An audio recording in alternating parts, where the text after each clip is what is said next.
예레미야 25장 1절에서 14절. 유다 왕 요시아의 아들 여호야김 넷째 해 곧 바벨론의 왕 느부갓네살 원년에 유다의 모든 백성에 관한 말씀이 예레미야에게 임하니라. 예레미야 서는 그 성경 중에서도 신약을 빼고 구약 성경 중에서 가장 그래도 신빙성이 있다기보다는 증거가 되는, 실제로 자세하게 기록되어 있는 것이 없습니다. 그만큼 예레미야는 많은 이야기를 했고, 자기가 했는 것을 두루마리로 적어서 왕에게 갖다 보이면 왕은 다 태우고 그랬지만은 또 계속해서 써서 잘 보존되어 있는 말씀 중에 한 개입니다. 그래서 오늘 여호야김 넷째 해 이러면 연도가 딱 나옵니다. 605년도예요. BC 605년도. 이것은 그러니까 이 정확해서 안 틀린다는 말이죠. 지금 하는 말은. 근데 이 24장 얘기는 훨씬 뒤에 시드기야 때의 이야기를 하다가 25장에 와서는 그 앞에 얘기를 다시 합니다. 이제부터는 예레미야가 활동을 어떻게 했느냐 하는 걸 보여주기 위해서 이제 쓰기 시작한 건데, 첫 번째 말로 이제 여호야김 넷째 해라고 얘기하는데, 제가 연필로 그려놓은 그 그림 중에서 그 605년도에 해당되는 게 이제 오늘 넷째 해라고 합니다. 원래는 이제 여기서 보면 셋째 해로 표시가 되는 것 같지만, 사실 해로 따졌을 때 굉장히 우리하고는 그거는 7월달이 해가 바뀌는 거고 이러기 때문에 1년씩은 차이가 납니다. 지금 우리가 계산했는 거하고, 우리가 BC 605년 이러면 이거는 지금 달력으로 따져서 한 거고, 이때 당시에는 이런 겁니다. 그래서 1년 차이는 정확하게 맞다 이렇게 생각하시면 되는 겁니다. 그래서 605년도에 이 말씀이 지금 예언하고 있는데, 그러면 예레미야는 이때 처음 말씀을 했느냐 하면 그게 아니고 3절에 보면 요시야 왕 13째 해부터 오늘까지, 그러니까 지금 여호야김 넷째까지, 오늘이 여호야김 넷째 해를 오늘이라고 얘기합니다. 그러니까 전부 합하면 23년 동안 지금 계속해서 말씀을 전하고 있어요. 근데 앞으로 얼마나 더 하느냐 하면 이 다 합해서 41년을 이제 말씀을 전하거든요. 예레미야가 말씀 사역이 627년에서 586년까지 이 말씀을 전합니다. 586년에 유다가 망하면서 사람들이 바벨론으로 못 끌고 가게 하기 위해서 예레미야를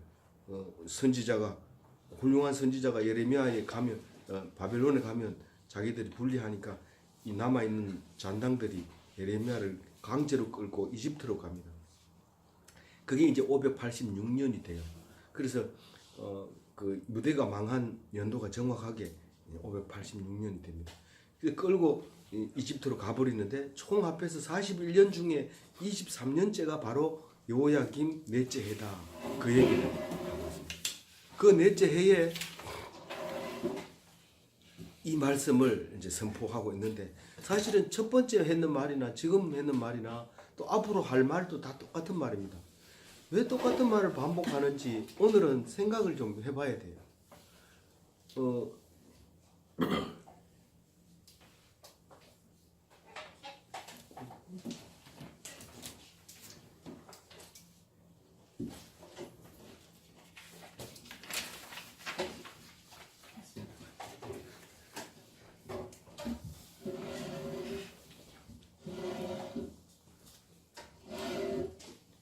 우리는 왜 똑같은 말, 이 예레미야서가 굉장히 두껍습니다. 두껍는데 한마디로 얘기해서 잘 믿으라, 그 얘기입니다. 그 다른 얘기 없습니다. 근데 우리가 잘 믿고 있습니까? 잘 안 믿고 있어요. 그러니까 이렇게 두꺼워. 죽으라고 말 안 듣는 걸, 그 얘기를 지금 하고 있는 거예요. 너희들은 지금 죽으라고 말 안 듣는다. 그래서 쫄딱 망해가지고 돌아와서 생각해 보니까 수없이 얘기한 것이 일일이 다 기억이 나는 거예요. 그것을 다 기록했던 거예요. 그래서 지금 이 우리에게 읽혀지는 겁니다. 우리가 지금 얼마나 말을 안 듣는지 아주 기가 따갑도록 얘기하는데 지금 이 예레미야는 기가 따갑도록 얘기합니다. 다른 말이 아니에요. 말씀에 순종하지 않았다라고 얘기합니다. 어디에요? 3절에 아니 우선 그렇죠. 3절에 그런 얘기를 합니다. 순종하지 아니하였느니라. 네, 순종하지 아니하였느니라. 그 얘기를 합니다. 지금 저 13째 해 아니 13째 이제 23년째 한 말이 너희들은 순종하지 아니하였느니라 이 말을 하는 거예요. 그 전에도 했는데 오늘 또 얘기하는 거예요. 23년 때 또 얘기하는 거예요. 그 예레미야 1장 2절에도 지금 그 얘기하고 있고 쭉 이제 얘기하고 있지만 예레미야는 41년 동안 좀 하나님 말씀 들으라, 바벨론에 항복해라, 계속 그런 얘기만 하는데 네가 선지자로서 어떻게 저 바벨론에 항복하러 가느냐, 네 바벨론의 첩자가 아니냐. 그리고 왕도 감옥에 가두기도 하고 다른 선지자들이 막 해를 가하기도 하고 그러는 거예요. 그리고 성경 말씀을 나 다 안다, 뭐 다 믿고 있고 다 지키고 있다 큰 소리 치고 계속 그러는데 이 예레미야는 막 속이 답답해서 뭐 완전히 술 취한 사람처럼 미친 사람처럼 막 비틀거리고 막 그렇게 하는 거죠. 4절에 보면 4절 한번 읽어볼게요. 시작. 그러므로 여호와께서 그의 모든 종 선지자를 너희에게 끊임없이 보내셨으나 너희가 순종하지 아니하였으며 귀를 기울여 듣지 아니하였다. 사실 예레미야 혼자서 너희들 항복해라, 순종해라, 뭐 그래 저 바벨론에 망한다 그렇게 했는 게 아니고 지금 성경으로 나와 있는 것만 해도 많은 선지자가 이때 예언을 하는 겁니다. 유대가 망하기 전에 선지서 5개 빼고는 나머지 선지서들은 다 이 유대가 망하기 직전에 썼는 선지서들입니다. 그래가지고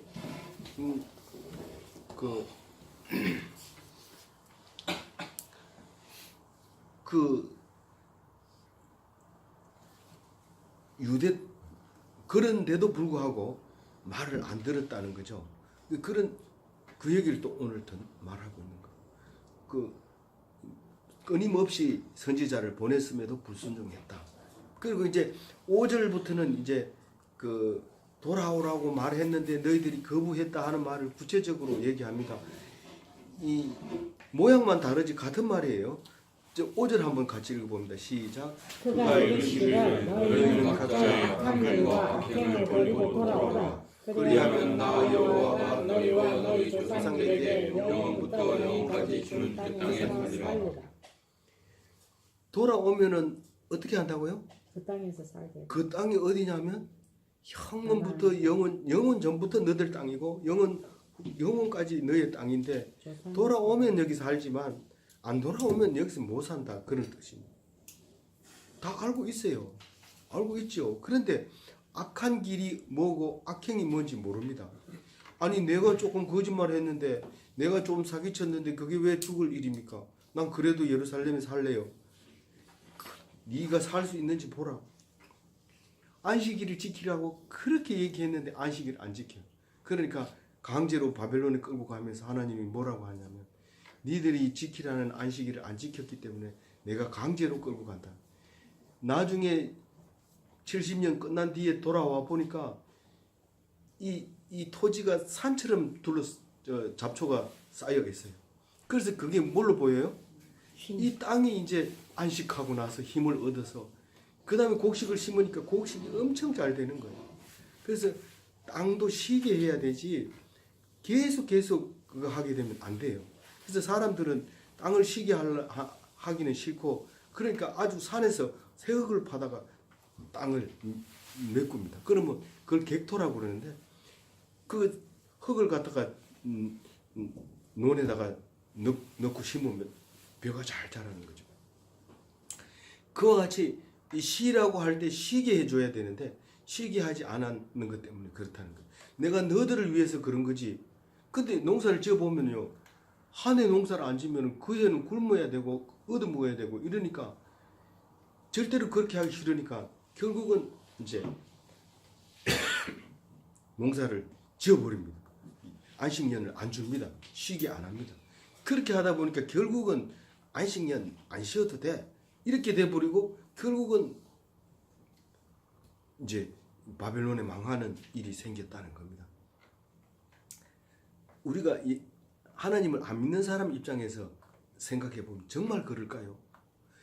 정말 그렇지 안 믿는 사람 입장에서는 그렇게 하니까 그렇게 된 거지. 뭐 사람들이 다 망하고 또 흥하고 그런 거지. 뭐 하나님이 그렇게 말하면 안 된다는 거예요.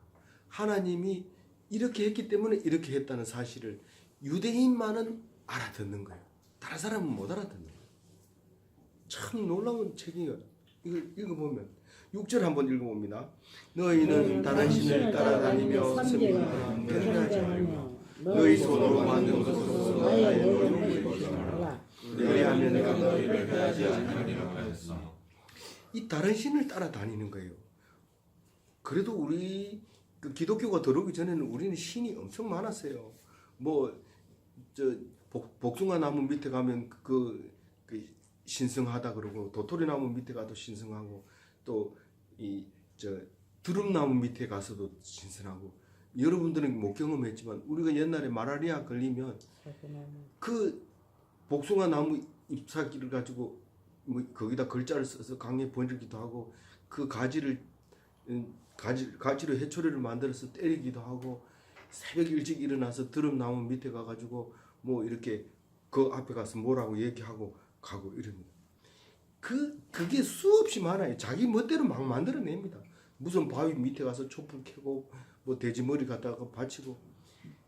근데 기독교가 들어와 가지고는 교회 안 나가면서도 그게 잘못됐다는 걸 알면서 그런 게 없어지기 시작했어요. 그래서 우리의 신앙으로 이 우상이 없어진 게 아니라 누군가 열심히 믿는 것 때문에 내가 건강하고 축복받고 이런다는 사실을 알게 되면 참 감사한 일이죠. 그렇기 때문에 교회 다니는 사람 보고 손가락질하고 비웃고 이러면 안 돼요. 왜냐하면 그 사람이 기도했기 때문에 우리가 잘 살고 있다는 거예요. 안 그러면 엉뚱한 짓을 하게 될 수밖에 없어요. 지금도 비웃은 사람들은 무당 불러다가 굿합니다. 지금도 해요. 이제는 인터넷으로 굿하는 협회가 있어가지고 해요. 근데 그게 없어지지를 않아요. 없어지지는 않지만 그 사람들이 힘을 못 쓰는 거죠. 예수님의 능력 앞에는 힘을 쓰지 못합니다. 그렇게 만들어져 있기 때문에 우리는 그 하나님 말씀 듣는 것이 얼마나 복된 것인가를 보고 알아야 돼요. 그래서 다른 신을 따라다니며 섬기거나 경배하지 말고 너희 손으로 만든 것으로서 나의 노여움을 일으키지 마라. 목상을 만들고 집에다가 이렇게 우상을 만들어 놓고 이렇게 하지 말라는 거예요. 그 내가 노엽게 한다는 거예요. 나보다가 그걸 더 사랑하는 건 그거는 내가 기분 나쁜 거예요. 내 남편보다가 딴 사람을 사랑하면 남편이 노여워한단 말이에요. 그래서 그렇게 하지 말라고 얘기하고 나는 안 그런데요. 나는 안 그런데요. 뭐 우상을 안 만드는 건 맞아요. 근데 지금 돈을 좋아하고 또 높은 자리를 좋아하고 건강을 좋아하고 맛있는 걸 좋아하고 이렇게 하는 것은 다 예수님보다 좋아하는 거기 때문에 결국은 우상이 되는 거예요. 아직 거기까지는 안 가지만 다 그렇게 생각을 해야 돼요. 그래서 이 식욕이 굉장히 떨칠 수 없는데 먹는 게 있으면 교회 안 가고 먹는 게 있으면 뭐 예수 믿는 모임에 안 가고 이렇게 돼버리면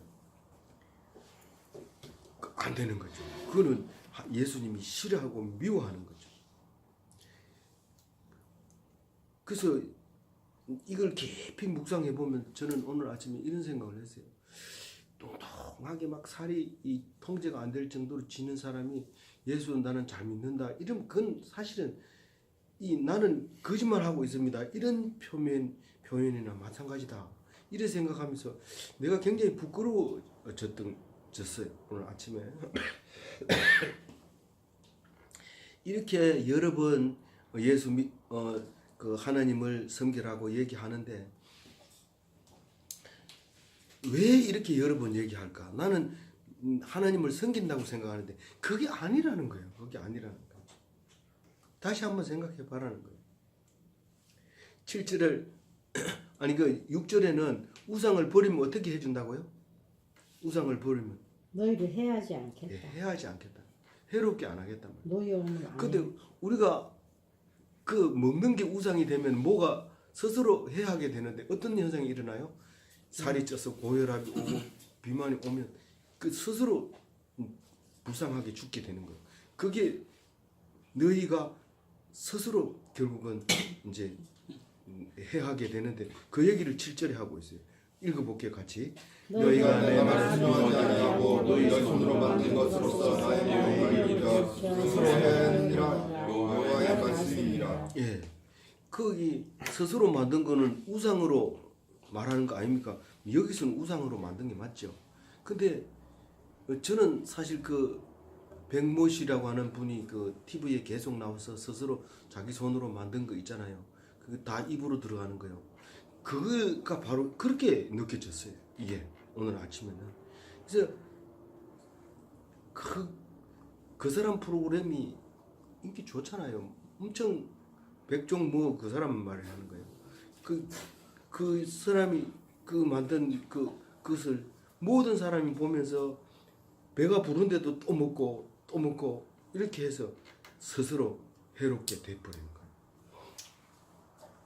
그 말씀을 하고 있다 이렇게 생각이 되지면서 이 말씀이 오늘 나에게 하는 말씀이다 그렇게 들려져요. 그래서 내가 너를 해롭게 했지만 너희들은 그것을 스스로 택했다 이런 말입니다.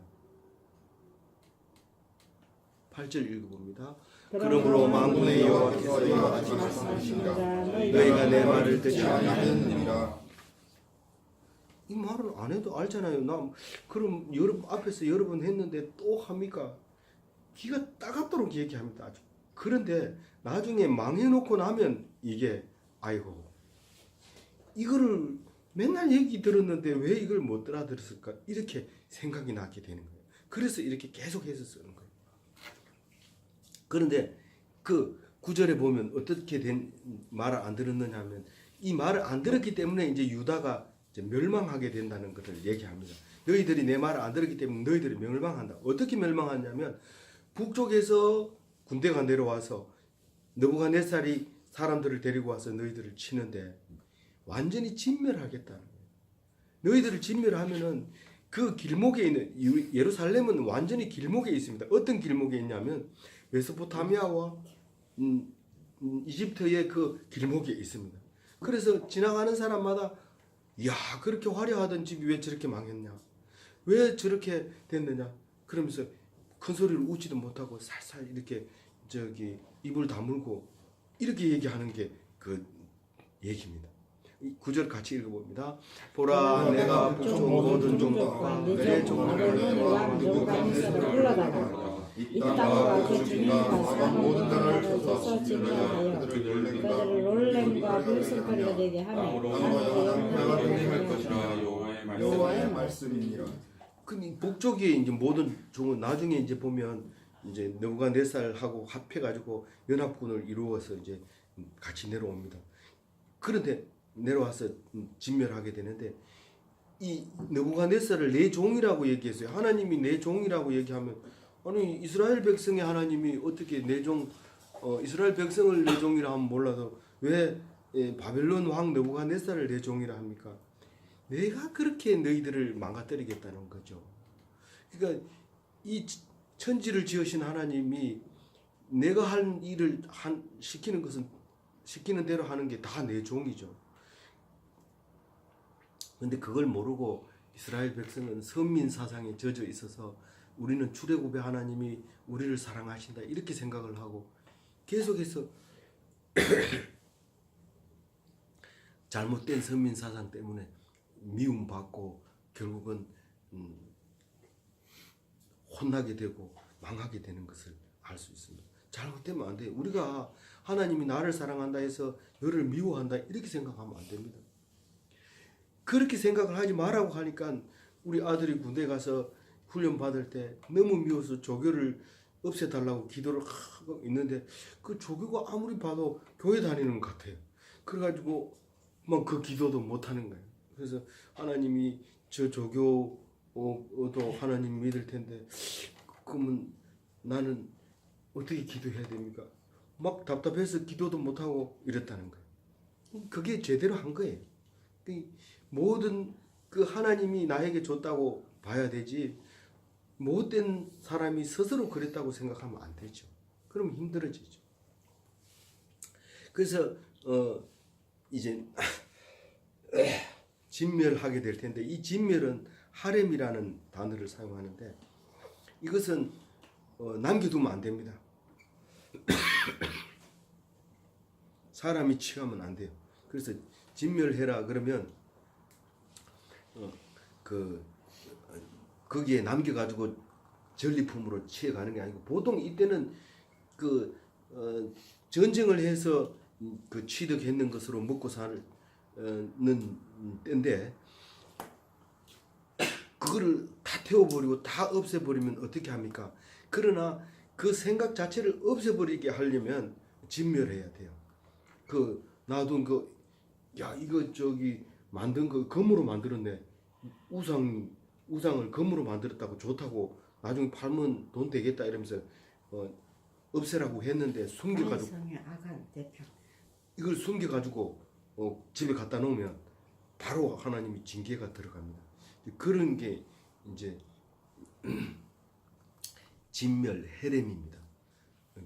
그렇게 진멸해버리는 거예요. 이스라엘을 유다를 진멸해서 지나가는 사람들이 놀래고 비웃고 그런 폐허가 될 것이다. 그러면서 10절에 앞으로는 절대로 이런 소리는 없을 것이다. 복된 소식, 복된 소리 이런 건 없을 것이다. 무슨 소리인데요? 이 많은 소리 한 개만 비치고 나머지는 다 소리예요. 눈으로 보는 것은 하나밖에 없고 전부 귀로 들리는 건데 어떤 소리가 없어져요? 기뻐하는 소리 또 즐거워하는 소리 또 신랑의 소리. 신랑 소리 뭐예요? 우리가 소리 중에서 신랑이 제일 최고예요. 신랑의 소리가. 그래서 혹시 여러분 중에서 장가 안 갈 생각하고 있는 사람 그건 불행한 거예요. 꼭 장가 가야 돼요. 장가 가려면 열심히 공부해야 돼요. 그냥 자꾸 게임만 하다 보면 장가 못 가요. 열심히 공부해서 똑똑한 마누라 얻으면 안 돼요. 어리한 걸 얻어야 되지. 똑똑한 걸 얻으면 차라리 안 돼요. 그러니까 많이 나쁜 거. 예.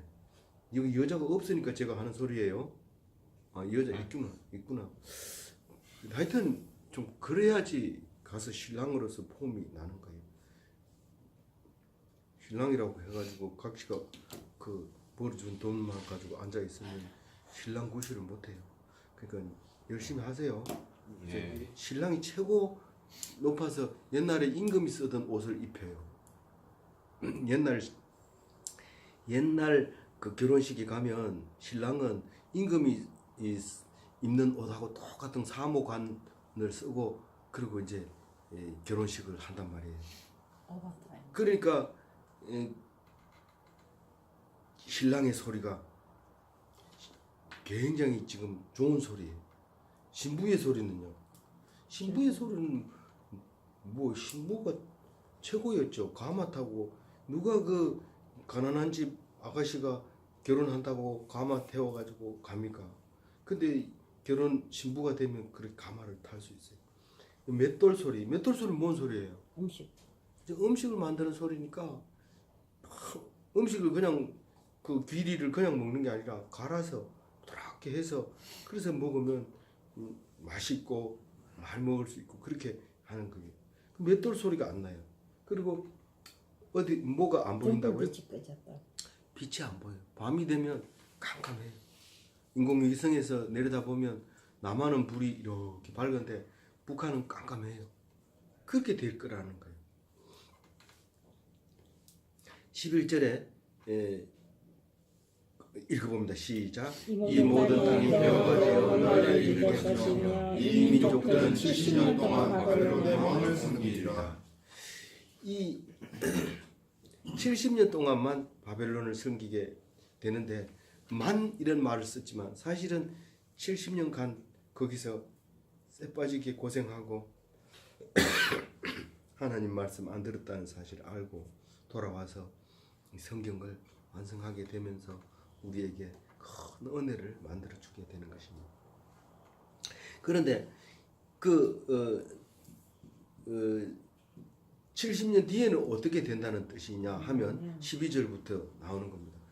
70년 뒤에는 바벨론이 망한다는 거예요. 왜요? 너희들은 지금 내 말을 안 들어서 70년 동안 돼서 다시 돌아오겠지만 이 바벨론은 70년 뒤에 망하는데 왜 망한다고 했을까요? 갈대아인의 죄하고 죄 때문에 망한다. 아주 악한 짓을 했기 때문에 망한다. 그 얘기를 합니다.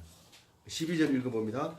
여호와의 말씀이니라 70년이 끝나면 내가 바벨론 왕과 그의 나라와 갈대아인의 땅을 그 죄악으로 말미암아 홀하여 영원히 빠지게 하되 우리나라가 일본에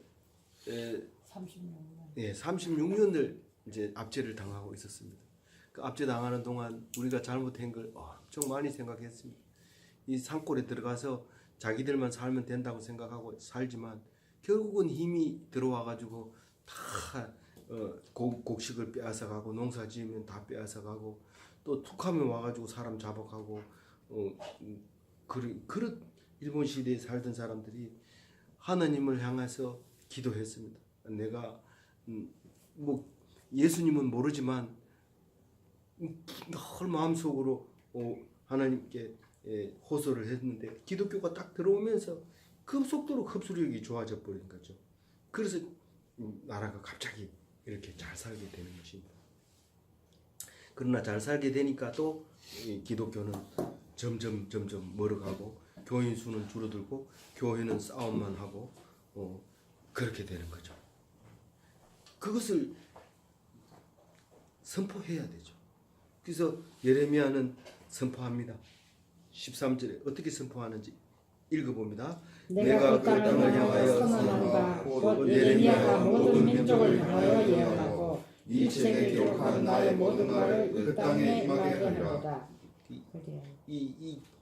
여기다 써놓은 이 두루마리는 이 전 세계에서 읽혀져야 되고 반드시 성취돼야 된다. 될 것이다. 그렇게 얘기합니다. 그래서 우리가 비슷한 말을 한다면 우리나라는 반드시 망할 것입니다. 왜냐하면 믿음도 점점 줄어들 뿐만 아니라 그렇게 하니까 학생들도 점점 공부를 안 하고 또 그렇게 되니까 당연히 어려운 일도 안 하려고 하고 그렇게 되니까 다른 나라 민족들이 베트남 사람, 캄보디아 사람들이 밀려와서 시커먼 사람들이 온 공장과 또 일터에 자리를 차지하고 점점 갈수록 세력이 세지고 우리나라 사람은 결혼을 못하고 점점 약해지고 당연히 망할 것이죠. 그걸 모르는 바도 아니고 아는 바인데 전부 모여가지고 우리나라가 더 잘 살겠지. 앞으로는 국민소득이 더 높아지겠지. 그래가지고 어떻게 높아져요? 높아진 이유가 그래서 높아진 게 아닌 열심히 일했기 때문에 높아졌는데 그런 소리 하지 마세요. 그게 그래서 그런 줄 아세요. 통계를 보세요. 그게 그런 게 아니에요. 통계를 보고 안 봐도 그것은 망하는 징조입니다. 여러분들 기억해야 됩니다. 예레미야서를 기억하듯이 기억해야 됩니다. 24절 읽어봅니다. 그리하여 여러 민족과 큰 왕들이 그들에게서 자기 자기 뜻을 숨기게 할 것이다. 나는 그들 행위와 그들의 손이 행한 대로 갚으리라. 이 행위대로 갚으리라. 이건 굉장히 무서운 것처럼 보이지만 엄청난 그 서비스입니다. 이 하무라비 법전에서 이는 이로 눈은 눈으로 갚으라. 눈을 다치게 했으면 그 상대방의 눈을 다치라, 빼라. 이런 뜻이 동해보복법을 얘기했는데 그 전까지는 자기를 힘센 사람은 건들기만 하면 싹 죽여버리는 그런 법이 힘이 최고였는데 절대로 힘을 제대로 하지 말고 동해보복을 해라. 그런데 지금은 어지간히 뭐 잘못해도 다 봐주고 재판한다고 뭐 30년 걸려버리고 그냥 한 번도 많은 사람을 죽여도 살인 사형에 처한 적은 없습니다. 이렇게 많이 용서를 해주는데 이 동해 보복법이라는 건데 너희들이 해낸 행위대로 이 유대인들을 코에다가 철사를 끼워가지고 막 끌고 갔는데 너희들 똑같이 할 것이다. 너희들은 많은 사람들에게 섬기게 할 것이고 종되게 할 것이다. 그렇게 지금 얘기를 해주고 있습니다. 우리는 이 말을 듣는 사람도 있고 안 듣는 사람도 있고 듣고도 감각이 없는 사람도 있습니다. 그런데 나중에 망하고 난 뒤에라야 이 말이 기억이 나고 들려진다는 사실을 생각하면 꼭 오늘 들은 사람은 복이 있는 사람입니다. 아멘. 그리고 어떤 환경에서도 이 말씀을 가지고 살아가면서 행복하고 복되고 즐거운 그런 기독교인이 다 되시기를 바랍니다. 아멘.